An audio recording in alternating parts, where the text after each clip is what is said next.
Reit, helo, os ydych chi. Does am cadeirydd, felly dwi'n mynd i gyflwyno fy hun. Fenw i di Richard, Richard Wyn Jones, dwi'n gweithio ym Mhrifysgol Caerdydd. A mae yna rhywun ar y ffôn hefo ni sydd wastad yn beth braf. Dwi'n gweithio yng nghanolfan llywodraethiant Cymru yn y Brifysgol ac yn ffodus iawn i weithio hefo criw o bobl sydd, dwi'n meddwl i gyd yn iau na fi, ac yn sicr yn fwy galluog na fi, ac yn y ddarlith hon dwi'n dibynnu ar waith Ed Gareth Poole, sy'n eistedd fyna. Helo Ed, Jack Lanner, sydd yn, dwi'n meddwl lle mae Jack, a James. Felly, tri dyn ifanc galluog dros ben. Os oes na ferched a diddordeb mewn patryma pleidleisio, da chi'n mynd gorfod dod o ben llun, mae'n oce, da chi'n gofod ferch o rwla. Right, jyst cysylltwch efo ni, a fyswn ni'n falch iawn o gael chi ymuno yn y tîm. A beth dwi'n mynd i drio wneud heddiw ydy, mae Lenny'n ben blwydd arwydd y cael iawn. Nid yn unig yn herma hanes gwleidyddiaeth Cymru, ond yn herma hanes gwleidyddiaeth ddemocrataidd unrhyw le yn y byd. Achos eleni, da ni'n cofnodi, fydd rhai yn chi'n dathlu, fydd rhai yn chi'n galaru, da ni'n cofnodi canrif o oruchafiaeth etholiadol y blaid Llafur. A be dwi'n mynd i drio wneud ydy egluro hynna. Ond o'n i'n meddwl sy'n ni'n cychwyn drwy fynd bron yn union. Anffodus, oedd o'r 15 o'r Orffennaf, so o'n i wedi bod mor wych tas o'n union ganrif yn ôl. Ond mi oedd na, wrth gwrs, a dwi'n siŵr bod chi gyd yn gwybod hyn yn barod, doeddwn i ddim yn gwybod hyn tan yr wythnos o blaen, oedd na is-etholiad ym Mhontypridd yn mwy na lai union ganrif yn ôl. Ac oedd yn is-etholiad alwyd mewn amgylchiadau od iawn i'n cyfnod ni. Bryd hynny, ac eto ni'n gwybod hyn tan yn ddiweddar, dwi'n cydnabod fy anwybodaeth yn ffri ar ddechrau'r ddarlith. Bryd hynny, os oeddech chi'n cael eich dyrchafu'n aelod o'r llywodraeth, oedd yn arfer galw is-etholiad. Right?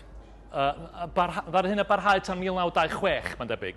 Ac yn aml iawn, oedd na neb yn cystadlu. Felly oedd o jyst yn, chymod, oedd o ran o ryw drefn. Ond weithiau mi oedd na rwy'n yn cystadlu. Ac mi oedd y gŵr yma, Thomas Arthur Lewis, sydd wedi mynd yn gyfan gwbl angof, dwi'n meddwl, fodd aelod seneddol Pontypridd. A mi oedd o wedi ennill y sedd fel rhan o'r etholiad cyffredinol ar ôl yr rhyfel byd cyntaf, y khaki election, fel mae'n cael ei alw. Ac oedd o wedi ennill Pontypridd yn reit da, ac oedd o'n cael ystyried yn un o'r bobl oedd yn codi yn y blaid ryddfrydol. A felly fi galwyd yr is-etholiad yma, ond mi ddaru Llafur benderfynu cynnig ymgeisydd. Gŵr o'r enw Thomas Isaac Mardy Jones, enw ffantastig. A be ddigwyddodd oedd bod Llafur wedi cipio'r sedd oddi ar. Felly oedd y cradur yma, oedd yn meddwl bod o'n mynd i gael ei ddyrchafu i'r llywodraeth, ac oedd efo gyrfa wleidyddol, wirioneddol gyffroes o flaen, oedd ei gollodd o'r cyfan yn yr is-etholiad yma. Ac mae'r ddau'n ddiddorol, achos mae o fel, hyd y gwela i, be dwi'n mynd i ddadlau, di bod o'n rhyw ragflas o'r hyn ddigwyddodd yn ddiweddarach yn y flwyddyn, oce? Achos dyma chi y rhyddfrydwr Cymreig clasurol o'r cyfnod yna. Oedd o'n fab i bregethwr, wrth gwrs, bydyddiwr i rai na chi sydd diddordeb yn y pethau yma. Oedd ei dad yn wnidog yn Cemais ym Mhenfro. Ysgol y Porth, Coleg Brifysgol Caerdydd, Athro ysgol, bargyfreithiwr, Cymro Cymraeg. Oedd o'n wrth sosialydd, erbyn hyn mi oedd yr blaid ryddfrydol yng Nghymru chymod, os ydych chi'n meddwl am rywun fel Tom Ellis a David Lloyd George cynnar a diddordeb mewn syniadau sosialaidd, erbyn hyn oedd o'n gweld hyn fel gwrth sosialydd, oedd o'n gryf o blaid ymreolaeth i Gymru ac o blaid hawliau angydffurfwyr. So, chymod, y set o bethau yna, da ni'n cysylltu hefo'r wleidyddiaeth diwedd y 14 ganrif o 15, dechrau'r 20 ganrif.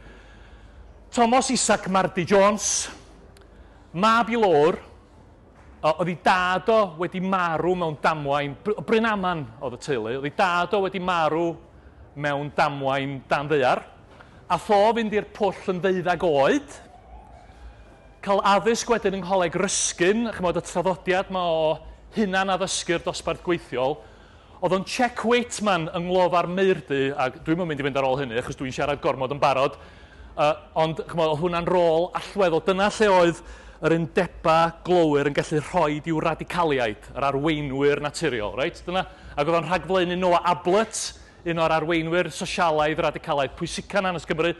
Dwi wedi methu gweithio allan os o'n siarad Cymraeg. Does a ddim un o'r cyfnodion dwi wedi ffeindio amdano fo'n dweud naill fo'n e llall, ond oedd yn amlwg ddim yn bwysig o ran i'w bersona cyhoeddus. Oedd o'n sosialydd, oedd o ddiddordeb mawr mewn llywodraeth leol ac yn yr economi. Dyna oedd yr hyn oedd o'n ei drafod. Ac mae hanes y ddau yn ddiddorol, a bys ni gallu gwneud darlith ynglyn â'r ddau, ond dwi'n mynd i. Ond be da ni'n gweld fan hyn ydy rhyw fath o ragflas o'r hyn sy'n digwydd ar y 15fed o Dachwedd 1922, pan mae'n etholiad cyffredinol yn cael ei chynnal, ac yng Nghymru, Llafur sy'n cael y nifer fwyaf bleidleisia a'r nifer fwyaf o sedda am y tro cyntaf erioed.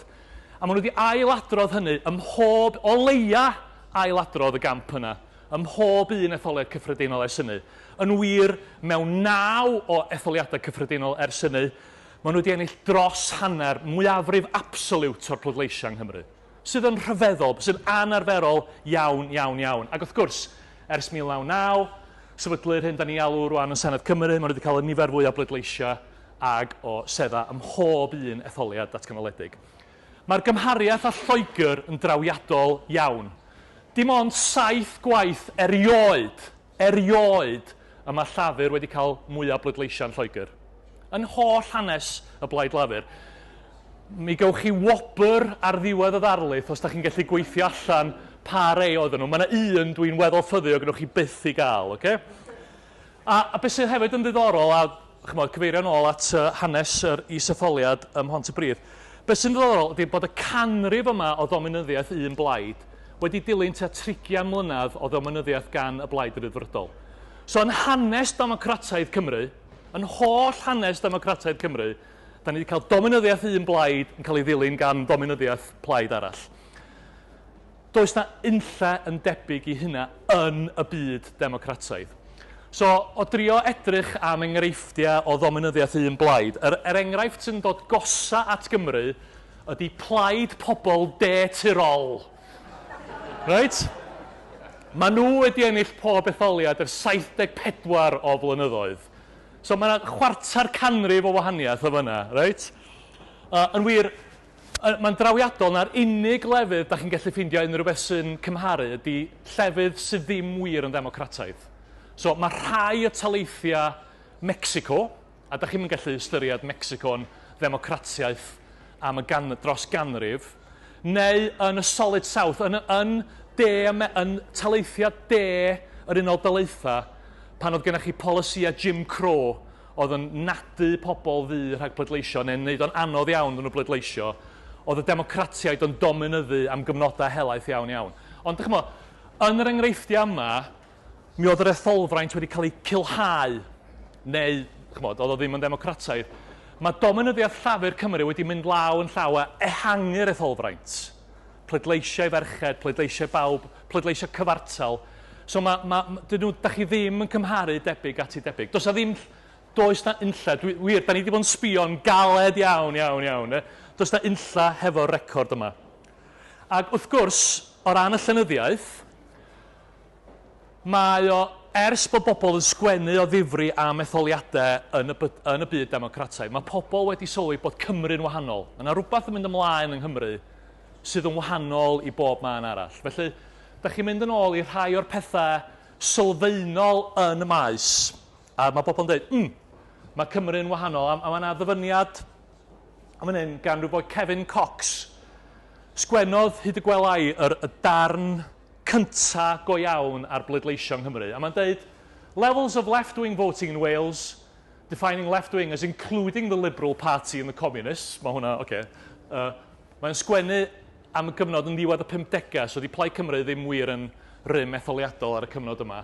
A highly underpredicted when regressed on social class measures. Rwan, y pwynt yma'n hyn ydy, y pwynt sylfaenol yma'n hyn, oedd pan ddechreuodd bobl egluro pleidleisio ym Mhrydain, dosbarth oedd fel petai yn egluro pob peth. Os ydych chi'n gwybod be oedd dosbarth rhywun, oeddech chi'n debygol o bod i pwy oedd nhw'n pleidleisio. Oedd pobl dosbarth gweithiol yn pleidleisio ar blaid Llafur, pobl dosbarth canol yn pleidleisio i'r blaid geidwadol. A dyna oedd yr eglur had o ran patrymau pleidleisio Prydeinig. Ond oedd o ddim yn gweithio yng Nghymru. Achos oedd pobl dosbarth gweithiol yng Nghymru hyd yn oed yn fwy tebygol o pleidleisio i Llafur na bobl dosbarth gweithiol y tu allan i Gymru. Ac oedd bobl dosbarth canol yng Nghymru lot fwy tebygol o bleidleisio i Llafur a ddim i bleidleisio'r toriad.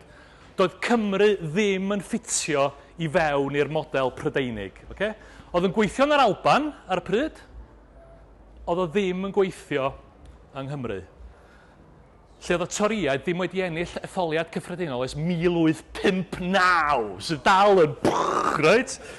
So, wedyn, da chi'n dechrau cael bobl fel Dennis Bolsom a tîm o bobl yn Aberystwyth yn dechrau mynd i'r afal efo ceisio deall beth yn mynd ymlaen yng Nghymru. A mae gen i ddarlith hirfaeth ar hanes y ddealltwriaeth o bleidleisio yng Nghymru sy'n dod allan yn o rhyw bestseller fel Trafodion Cymdeithas y Cymrodorion neu rhywbeth fel yna yn fuan. So os da chi eisiau gwybod lot mwy am hyn, mae'r cyfle yna chi.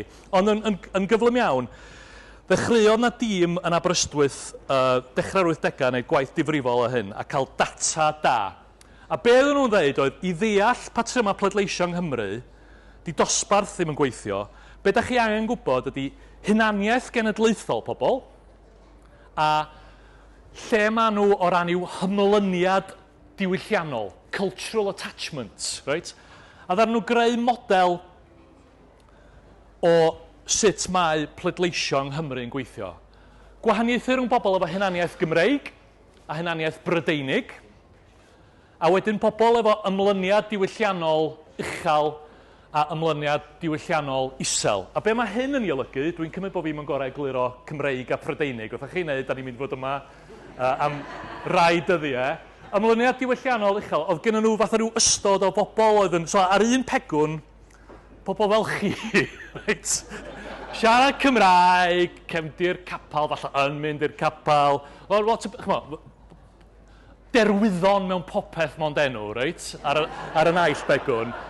A'r pobl ar y pegwn arall oedd yn teimlo'n Gymreig, ond oedd ddim yn siarad Cymraeg, falle dim math o ymlyniad diwylliannol fel nhw'n galw o at Gymreigtod. Yn ôl y mesuron traddodiadol oedd yn ffocysu ar iaith a chrefydd yn bennaf oll. Okay?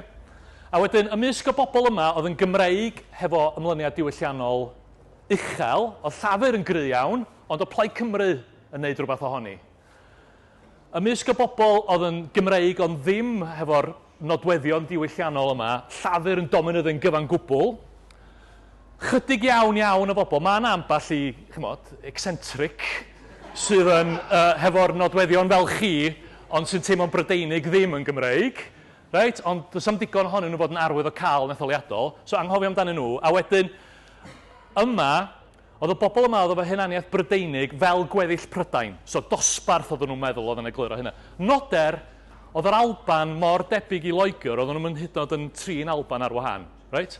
A mae hwn wedyn yn cael ei drosglwyddo gan Dennis Bolsom i'r Three Wales model. So os yna unrhyw un o'na chi wedi diddordeb mewn gwleidyddiaeth Cymru, da chi wedi gweld y map yma o'r blaen. Mae'r map yn fath rhyw lygriad o hynna. Right? Be mae'r map yn dweud ydy, mae'r teip yna o bobl yn byw yn y fro Gymraeg, mae'r teip yna o bobl yn byw yn y cymoedd, a mae'r gweddill yn fyna. Right? So'r map enwog iawn yma, byddwch chi gyd yn gyfarwydd efo. Bob etholiad mae yna rhywun yn rhoi y map ar trydar. Okay, so, dyna fel oedd y Maes. Wedyn, ers hynny, mae bobl odd fel fi wedi bod yn gweithio ar hyn ers diwedd y 90au, a mae yna gwpl o bethau newydd wedi dod i fewn i hyn. So, un o'r pethau ydy bod bobl sy'n teimlo eu hunain yn Gymru yn ystyried y ceidwadwyr fel y blaid Saesnig yng Nghymru. Right? Mae hyd yn oed, mae'n gwaith i'n awgrymu bod yn wrthdoriaidd yn rhan o beth ydy Cymreigtod i bobl. Right? Rwan, yn amlwg mae'n eithriadau hyn i gyd, ond mae llawer iawn o bobl, mae package o fod yn Gymro yn golygu dwi ddim yn un o heina. So un o heina ydi Tory, right? Wedyn mae yna critic wedi bod ar ran yr model mae ymlyniad diwylliannol, a dwi ddim yn mynd i fynd ar ôl hynny. Wedyn, mae yna lot fawr o waith wedi bod ar hunaniaeth genedlaethol. Ac yn benodol ar pa mor gymleth ydy'r sefyllfa hunaniaeth genedlaethol yng Nghymru. A fydd rhai yn chi wedi'n clywed i'n siarad am hyn o'r blaen. Ond yn un peth da ni wedi dysgu ydy prydeindod a Saesnigrwydd ddim yr un peth. Okay? A mae hynna'n bwysig. So, os da chi'n meddwl am gwaith Dennis Bolswm, mae'r gwaith ma'n wir yn dda, felly does dim byd dwi'n dweud ynglyn â negyddol am hwn. Mae'n Prydeinig, reit? Lle mae Saeson, maen nhw'n amlwg yn y categori yna. Mae 27% o etholwyr Cymru wedi'w genu'n Lloegr. Right? Da ni'n gwybod bod Saesnigrwydd a Prydeindod ddim yr un peth, so mae rhaid ni dynnu hwnna o'i gilydd.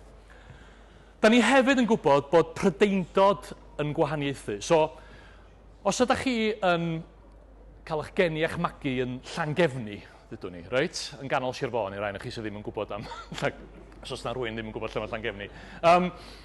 A bod chi'n penderfynu, dwi ddim yn Gymro, dwi'n Brydeiniwr, mae hwnna'n golygu rhywbeth gwahanol i ddydwch bod chi'n dod o Islington ac yn dweud, I'm British, not English. Right? Di heina ddim yr un peth. Right? So mae Prydeindod yn amrywio, felly da ni'n hyd yn gallu trin Prydeindod fel un categori. A fydd rhai yn chi'n gwybod bod ni wedi bod yn dechrau gwahaniaethu rhwng gwahanol gategoriau etholwyr Cymru.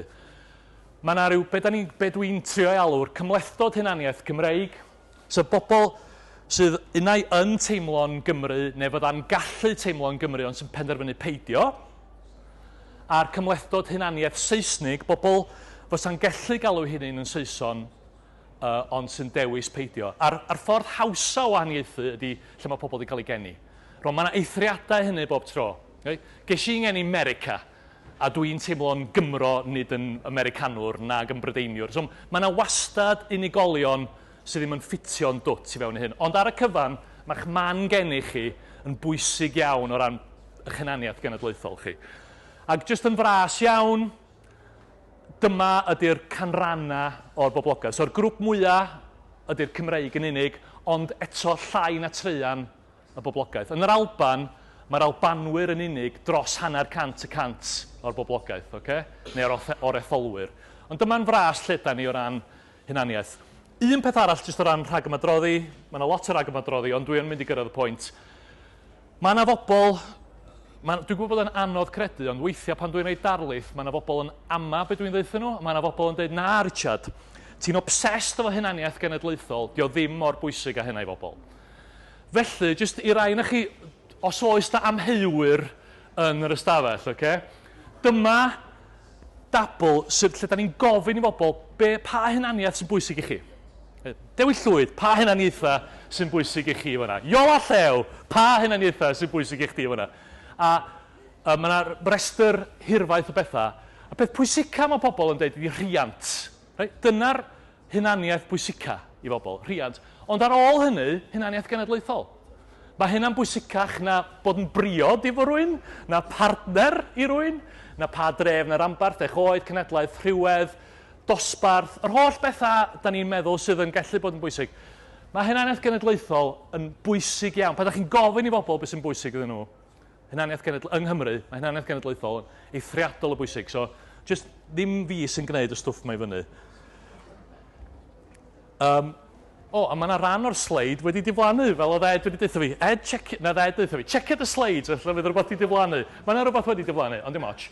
Reit, so, lle da ni'n cychwyn? Felly, pwynt cyntaf i wneud ydy, os da chi'n trio egluro fel dwi'n mynd i wneud rwan, canrif o oruchafiaeth. Yn resymegol, diolch yn gallu bod yn, da ni'n licio rhyw arweinydd neu gilydd. Right? Diolch yn herwydd bod ni'n meddwl bod Mark Drakeford yn bo iawn, neu be bynnag. Right? Chos yn amlwg, doedd o'm yna ganrif yn ôl i fod yn hollol deud yr hyn sy'n amlwg. Diolch yn gallu bod yn bolysia penodol chwaith. Achos mae polysia wedi newid gymaint dros gyfnod o ganrif. So mae lot o'r pethau mae pobl yn ceisio cyfeirio ato fo wrth egluro canlyniad rhyw etholiad, oedd Corbyn yn am oblogaidd neu be bynnag, neu get Brexit done. da chi'n mynd egluro canrif o'r uchafiaeth ar sail pethau fel yna. Mae rhaid bod yna rhywbeth mwy gwaelodol na hynna. Dyna y pwynt cyntaf. Mae hwn yn mynd i fod yn anodd iawn. Mae gweddill y sleid wedi.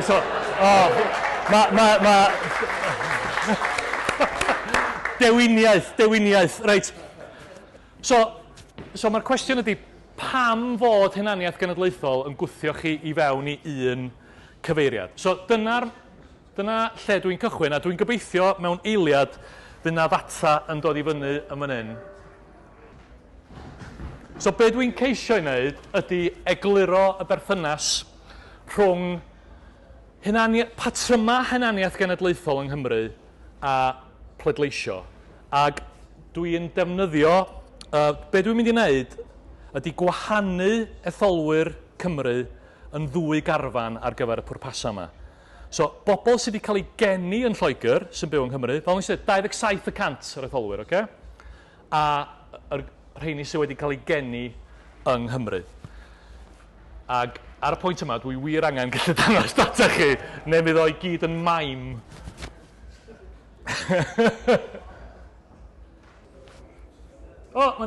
Reit.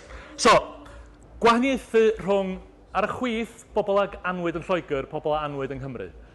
Right? A wedyn, beth gyda ni fan hyn ydy ffordd, ar hyd y gwaelod, mae gyda ni ffordd o drio mesur hunaniaeth genedlaethol. So, o ran y bobl yma ar yr ochr Saesnig, bobl, a allai hynny'n alw hynny'n yn Saeson, ond sy'n dewis galw hyn yn Brydeinwyr yn unig. Bobl sy'n Brydeinig, bod Prydeindod a Saesnigrwydd mor bwysig ag gilydd yn nhw, a'r bobl sy'n galw hynny'n Saeson yn unig. Right? A mae'r un peth yn ailadrodd ar ochr Gymreig, ond hefo Prydeindod a Chymreigtod. Okay?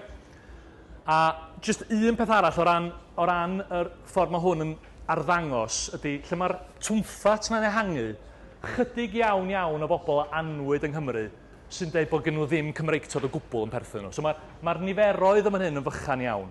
Okay? Ac o ran bobl anwyd yng Nghymru, fyma mae'r bwlc y boblogaeth. Okay? Yn fyma. So beth ydych chi'n ei weld yn syth ydy, os ydych chi eisiau egluro pam bod Llafur yn ennill yng Nghymru, ydych chi'n mynd edrych ar y bobl anwyd yn Lloegr. Nid fyna ydych chi'n mynd i ffeindio'r eglur had dros lwyddiant y blaid Llafur yng Nghymru.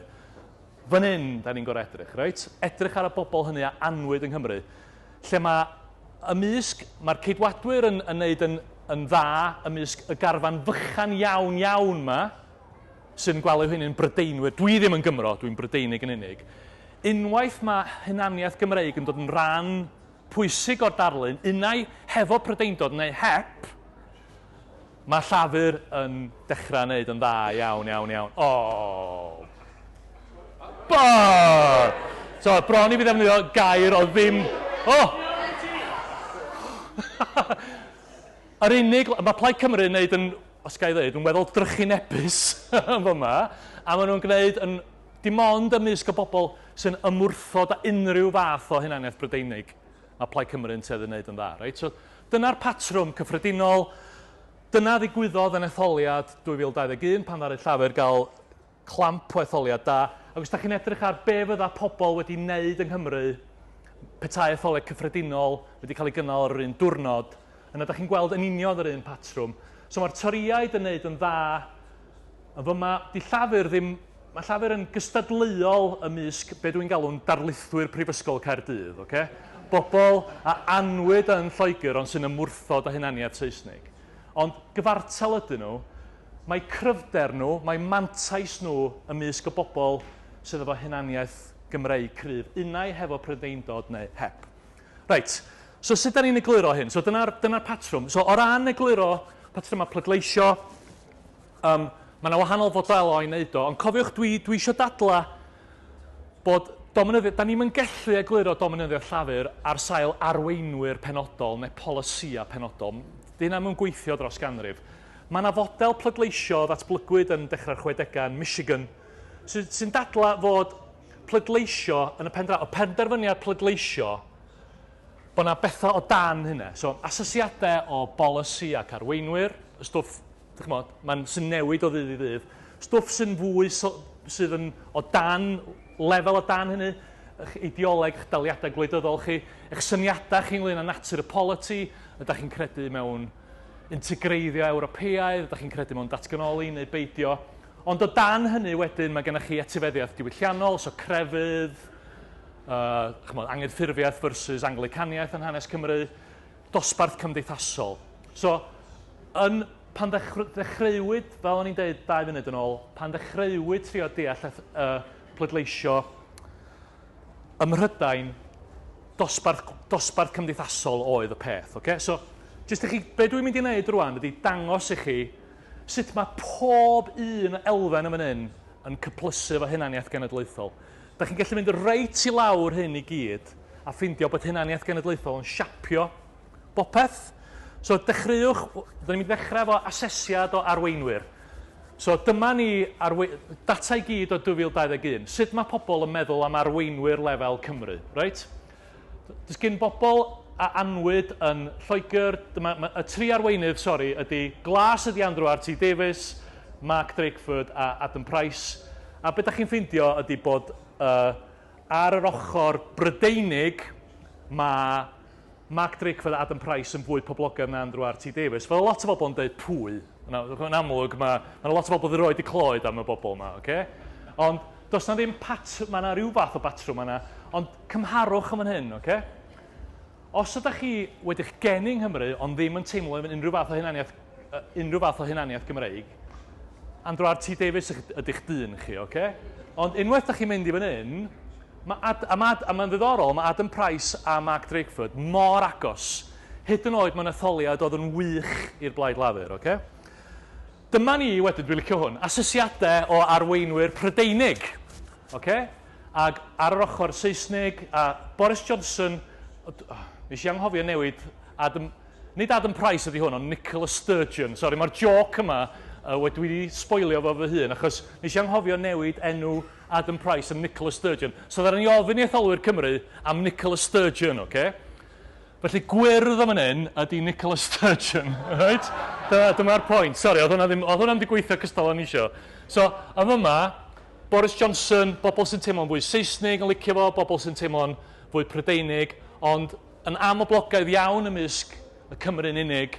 A o'r gwleidyddion Prydeinig, Nicola Sturgeon ydy'r mwyaf poblogaidd ymysg rheini sy'n teimlo'n Gymru'n unig. Sy'n just yn... Right? So, ffordd mae hunaniaeth genedlaethol yn siapio. Dyma chi policy wedyn, right? Dyma Covid. Y maes policy pwysica dros y blynyddoedd dwytha yma. Pwy sydd wedi ymdopi, pa lefel o lywodraeth sydd wedi ymdopi'n dda neu'n ddrwg hefo Covid? Right? Coch ydy Llywodraeth Cymru, glas ydy Llywodraeth y Deyrnas Gyfunol. Yn ddiddorol, o bobl hynny anwyd yn Lloegr sy'n byw yng Nghymru, maen nhw yn seddu feddwl bod Llywodraeth Cymru wedi gwneud gwell job na Llywodraeth Llundain. A mae'n bendant iawn yn fan hyn. Yr unig bobl sy'n ama hynny ydy'r bobl anwyd yng Nghymru sydd ddim yn teimlo hunaniaeth Gymreig. Right? Dwi'n meddwl, mae hwn yn theori a does gen i'm amser i drafod o, ond dwi'n meddwl na un o'r rhesymau mae'r ceidwadwyr yng Nghymru wedi cael Covid mor anghywir. Y lein mae bod bob dim yn well yn Lloegr, nad oes na bron unrhyw un yn ei gredu yng Nghymru, ydy bod lot o aelodau'r blaid geidwadol yng Nghymru yn ffitio fewn yn fyma. Right? So dwi'n meddwl bod nhw jyst i camddeall be yr agwedd gyhoeddus. Policy, pwy sy'n edrych ar ôl pobl fel fi? So, reit, cyffredinol iawn, dwi'n mynd i ffocysu ar yr ochr Gymraeg o hyn ymlaen, yr ochr Gymreig yn hyn ymlaen. Eto, os da chi'n teimlo'n Gymreig, da chi'n meddwl bod Llywodraeth Cymru, da chi'n meddwl bod Plaid Cymru neu Llafur yn edrych ar ôl pobl fel chi. Right? Mae'n canfyddiadau ni o bolisi yn adlewyrchu'n hunaniaeth genedlaethol ni. Gyfaliau'n bobl bywyd. Symud lawr y twmffat, os liciwch chi, o'n i ddangos chi'n gyntaf. Agweddau at natur syniadau am natur y polity. So, yn fyma dwi wedi cynnwys agweddau at Ewrop ag agweddau at ymreolaeth i Gymru, hunan-lywodraeth i Gymru. O ran ymreolaeth i Gymru, mynd o ddim datganoli i annibyniaeth. Okay? A o ran Ewrop, bobl ddaru bleidleisio i adael yn 2016. Right? A beth da chi'n ei ffeindio ydy, fel fysa chi'n disgwyl os da chi wedi bod yn dilyn fy ngwaith i, fel da chi'n siŵr, da chi gyd bod yn wneud. Os da chi'n teimlo'n Saesnig, da chi'n erbyn. Right? A does y bron ddim gwahaniaeth mewn agweddau tymreolaeth. Eto fyma mae'r gwaith yn digwydd. Bobl anwyd yng Nghymru sy'n teimlo'n Brydeinig yn unig, gwrth Ewropeaidd, pobl sy'n teimlo'n Gymreig yn unig wedi tueddu bleidleisio i aros yn yr Undeb Ewropeaidd, a wedyn drychwch ar hwnna o ran agwedd a tymreolaeth. Bobl sy'n teimlo'n Brydeinig yn unig yn tueddu wrthod datganoli'n gyfan gwbl, erbyn rwan, os da chi'n teimlo'n Gymreig yn unig, da chi'n bron iawn yn sicr o fod o blaid annibyniaeth.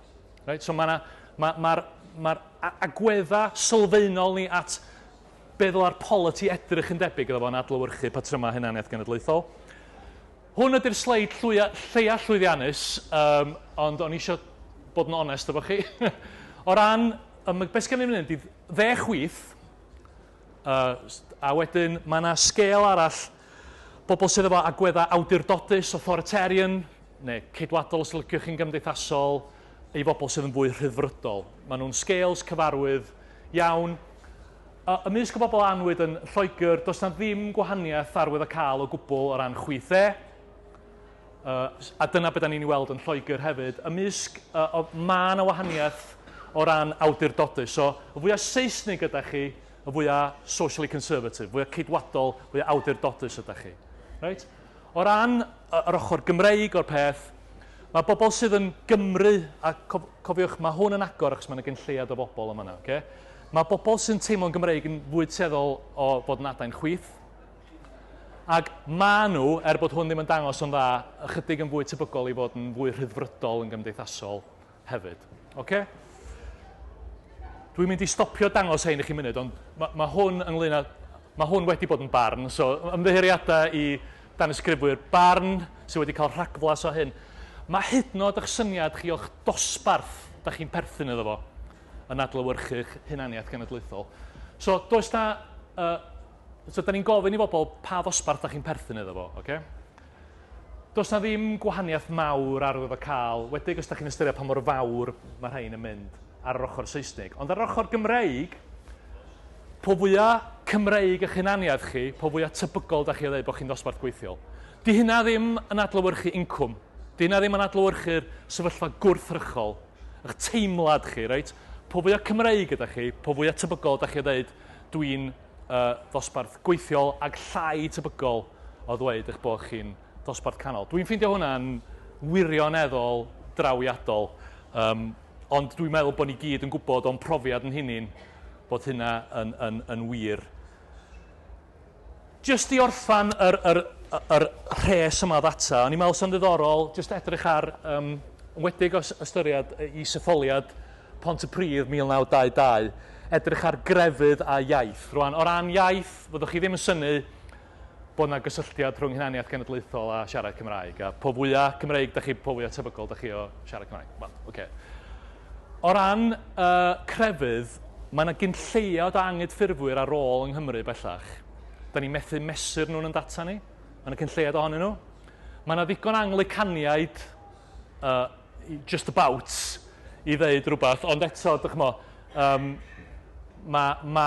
pe da chi'n mynd i'r cyfeiriad Cymreig yn unig, mae yna lai o Anglicaniaid. Okay? So, rhyw fath o ryw waddol hanesyddol am o'n i.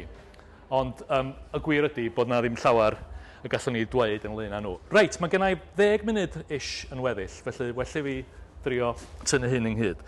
Felly, be dwi wedi wneud ydy dangos lot o ddata chi'n weledol, yn trio dangos patrymau chi, gan obeithio bod chi'n gallu amsugno rhywfaint o hynny. Be dwi ddim wedi wneud ydy dangos beth i arwydd o cad ystadegol hyn a sut mae i gyd yn ffitio at ei gilydd. So beth sgenna ni ydy cyfres o newidynau, variables, a rhyw berthnasau sy'n edrych yn ddiddorol. So, a dwi'n mynd i sbario chi y stwff clyfar mae fy nghydweithwyr clyfrach yn gwneud efo hyn. Ond mae yna dechnegau ystadegol sy'n caniatáu chi edrych ar sut mae newidynau yn perthyn at ei gilydd. So mae gennych chi lwyth o newidynau yn fan hyn.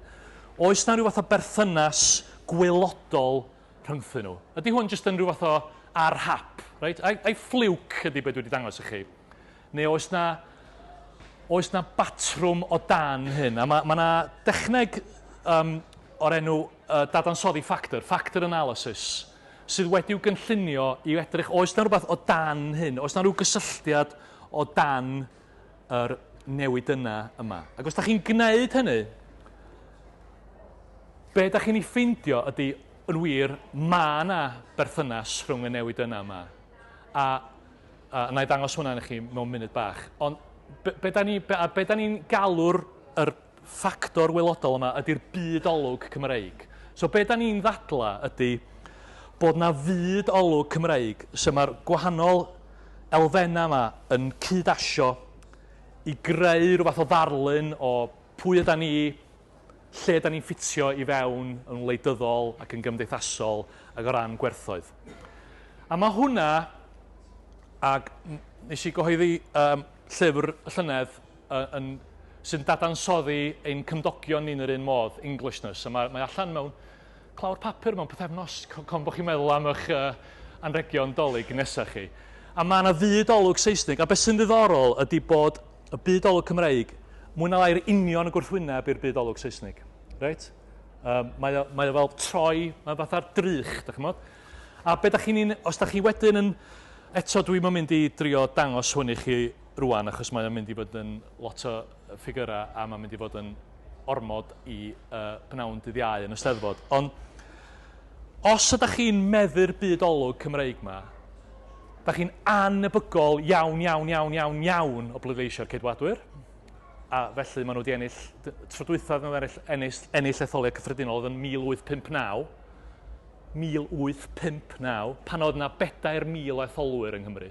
4,000 o bobl yn cael bleidleisio yn etholiad 1859, okay?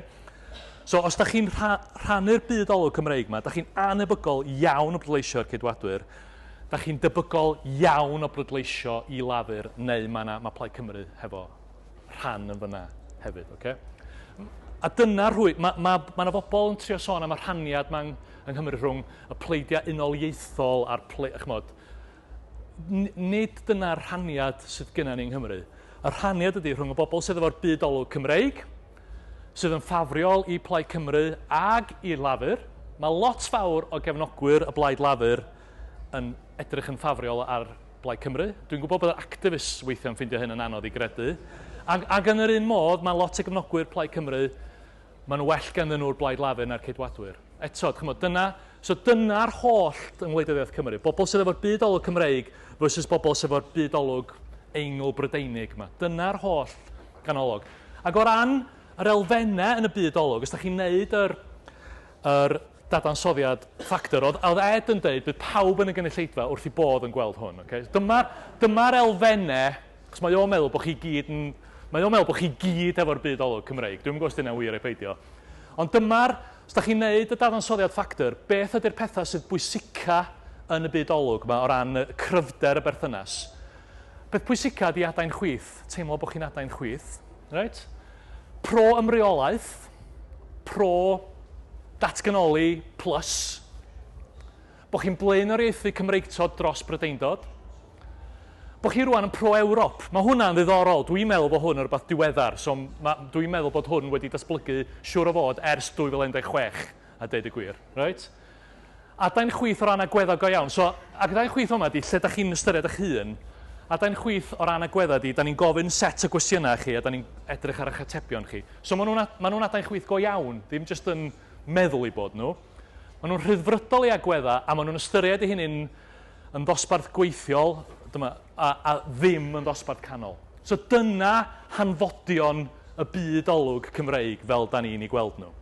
So, y pwynt am hyn, wrth drio tynnu hwnna ti derfyn, ydy, mae hunaniaeth Gymreig, so dwi'n dangos y ffordd mae hunaniaeth Gymreig yn cysylltu'n agos efo set o agweddau o werthoedd, rhagdybiaethau sylfaenol yn y natur y polity da ni eisiau byw ynddo fo, y gymuned wleidyddol os liciwch chi, a hunaniaethau cymdeithasol gan gynnwys yn arbennig hunaniaeth dosbarth.